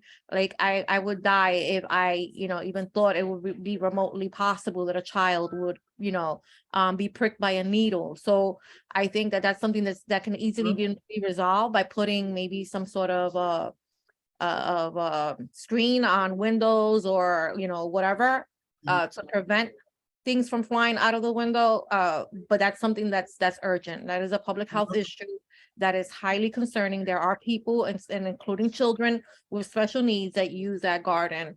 But I don't agree with the idea of having some sort of public meeting. I agree with John's assessment that this is a management issue, and I think that there should be a resident association. The residents are entitled by law to create such an association and to invite local elected officials or whoever they wish to invite, but this is not something that is for community discussion. I think that this is an internal thing, and I think that is appropriate for the council members' offices to inquire. It is appropriate for the community board to inquire, but this is not a public spectacle. So I will leave it at that. And tomorrow we have a meeting. We will continue to discuss that and future projects that have been proposed that obviously raise concerns because of what's happening currently in that facility. So I really do wanna, even though I don't agree with a lot, I do want to acknowledge that the work that even the association and the members of that building, Pat is like tremendous. She's a great advocate out in the street. If Pat is feeling unsafe in the building, then that is reflective of what's happening in the environment that has been created. And and obviously this is not your fault, right? But what we do want is for an expeditious resolution to this, because people can get hurt, and we don't want that to happen, you know, we don't want that to happen. But I look forward to working with, you know, to continuing this conversation, and I'll see you guys in the morning. But I just wanted to publicly say that, so that way, you know, I've been sitting here quietly listening to everything. You know, I'm taking my notes, and I'm always available. I'm just 2 blocks down. This is actually my councilmatic district. I haven't heard from anybody in the building. You know, I've heard from Eva. I haven't heard from anybody else. So, you know, feel free to reach out. Thank you very much for that. Diana. Look forward to meeting with you. Okay, thank you, Diana, so much. Felipe Cortez? Hi, good evening, everyone. My name is Felipe Cortez, and I am the director of the Manhattan Planning Team here at HPD. Yeah, we are working with Lantern. We're working with Dan and Diana as part of the Timbale Terrace project, which is a new affordable housing project that we are trying to take through ULURP hopefully soon, hopefully this year. We presented to the community board a while ago. We expect to go back to you guys very soon for an update. We're working with Lantern on the Timbale Terrace. We are aware of these situations. We appreciate the feedback that we got tonight and the ideas of how Lantern could improve the quality of life of the existing residents of the 2 buildings. And definitely these are like ideas and issues that we will consider for the future project that we are trying to move ahead with. We appreciate the space. We appreciate the conversation. I'm sure that Dan and Diana really, as they said before, appreciated this opportunity. This is a conversation. This is a dialogue that is going to be open for a long time, and we are more than happy to continue having with CB11 in the future. Later on, as part of the ULURP process, we definitely will continue with that conversation with the hope that everything gets to a better place. So yeah, thank you. And we'll see you guys very soon. Thank you, Mr. Cortez. Xavier? Yeah, I'd like to to conclude this meeting, because I also have been listening here. I've been out, like many, picking up needles, consulting with those that are suffering. The point of this is that we're trying to work together. We are moving this in a positive direction. It's also important to note that those that, and I've had several family members and close friends who've gotten over addiction. It is, as was noted by Diane and others in this meeting, and thank you for noting that, and the dealers are the ones who are taking advantage. And that is a point of fact that I think globally, we need to realize we want to help people to recover. And so I think when in this language that was dropped today, predator was the term that was used. And I think, and co-opting a different word. And again, we have to remind ourselves that words remain our most inexhaustible resource. And I think it's important to realize that if we are to improve society, leaning into one another, talking with one another, and working and re-explaining things, because as I explained to my own 6 and 9-year-old, you know, if we can draw it out in crayon, then anyone can get it, and they understand the concepts that are coming out that we've had in this conversation. So I think it's very important for us to say, be patient, be compassionate, and lean in. And I think that's the point, because we don't want anyone in this community to be taken advantage of, and it's important to also protect everyone. And I think that's the point of why we're all on this call tonight. And I've spoken to Pat numerous times on this issue, as well as others on both sides. And I think we're now at that stage to move it forward. And I think it's important that we be patient with one another, lean into one another, and understand that language remains our most inexhaustible resource. And so I look forward to working with everyone. So thank you very much, John. Well managed meeting. Have a good night. Thank you. Thank you. Thank you, Xavier. Thanks, everyone. If there's no other hands up, Marlene, do you see any other hands? I have a hand up. It's a brown hand. Okay. Yeah. I just want to point out that I've been sitting on these meetings for over 20 years, since before I didn't have to wear glasses. And I did not join the community board to have tenants feel like they can't come here and talk, that they have to go to a management meeting, or they have to go to an elected official, or they have to go to I'm not here for that. I'm here for people to get people's unfiltered issues brought to me for free at all hours of the day and night, as long as it takes, for over 20 years. So, you know, I appreciate that, you know, we have people who want to do this a certain way, but if somebody comes to this meeting, I want to hear what they have to say. I don't want to hear a committee or somebody else speaking for them. I want to hear what they have to say. Otherwise, this is not a job. It becomes a job. This is not a job. This is a volunteer group. We have the right to say what we have to say and have our residents come to this meeting and say whatever they want. They don't like this, they don't like that. That is their right to come and explain it exactly how they want to explain it. I'm not appointed by any elected. This could probably be my last year because I say what I have to say. But let me just tell you, I'm going to keep asking the same questions because I know what works and what doesn't work. And you know, I want to hear directly from the people. The people are silenced. They're embarrassed. They're told that they aren't articulate. I want to hear everything they have to say. So I appreciate that the council member's office and everyone's going to get together and whatever, but I still want to hear people come and tell me to my face what's going on in their committee. Whether people think it's appropriate for this committee or not, this is why I'm a volunteer here. There's no other reason. I'm not here to have the lawyers come and tell me who should be talking, who shouldn't be talking, where they should be talking. No.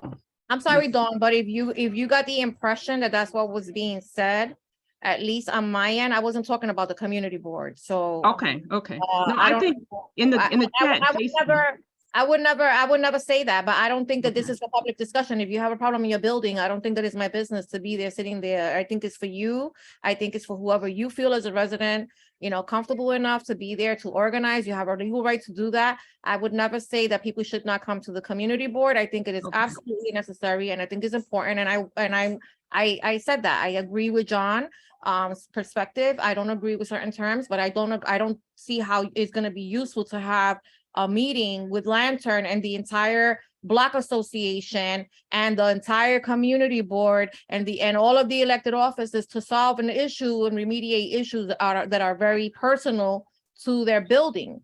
That's what I was trying to say. I would never say that the community board should not, like, that didn't come out of my mouth. So if that's how you received it, then No, I was reading the chat. First of all, Deputy Speaker, you are the real deal. You are the real deal. And I appreciate seeing your face here at the end of this meeting. I was more talking about, there was some chatting going on in the chat, and I just wanted to be clear why I'm here. People can feel free to come to me and not worry about retaliation. I don't like that kind of thing. And so I just wanted to be clear on that. I just wanted to make sure you didn't misinterpret, but no, you are the real deal. You are the real thing. But I'm just saying that even if it was something that you didn't like, or if it wasn't Kristen Jordan didn't like, I'm still going to bring it up. I'm still going to say, that's right. That's what I'm there for. Neither of you are going to appoint me next year. So I might as well say what I have to say now, you know, while I'm still empowered. And I would appoint you. I would appoint you. So you feel free. Thank you very much. If there are no other hands raised, I want to thank everybody for coming in and giving their input on this matter. It is definitely appreciated. Excuse me. Hello? Yes. Yes. You know, there's some issues that exist in the community, the mental health community, and I'm also in the mental health community, and you know, when you're trying to find work, you know, you may have been in the penal system, you may have been experienced different things in the mental health system, the stigma, all these things. And then when it comes to getting work, when it comes to being active, you're prevented from being a part of, because you may have a penal system issue for the last 5 or 6 or 7 years, like myself. And when you're trying to get a job or something to motivate yourself, people prevent you from getting employment, especially when you're trained in a certain degree of specialty. So a lot of times, you know, when you go out there, that's when you have the drug dealers doing what they're doing, and you have the mental health doing what they're doing, because there's no one in the middle trying to help pull somebody up to help them. So, you know, what do you do? You know, you go out and you cause havoc, or you use drugs, or you do negative things. You know, there has to be somewhere in the middle where someone is assisted to do, you know, what they would like to do. You know, did anybody ask what these people would like to do? Is it art? Is it music? Is it peer specialist? Is it psychology? Is it what is your dream? And this is where, you know, a lot of things are missing, because people are trying to answer what that person would like to do, but never ask what they would like to do. So you have to meet. I heard somebody say earlier, you have to meet the person where they are. Thank you, sir. Okay, so if that winds things up, like I said, thank everybody. I thank everyone for their input, and I hope that this situation can be resolved in expeditiously. Okay, Marlene, is there anything else?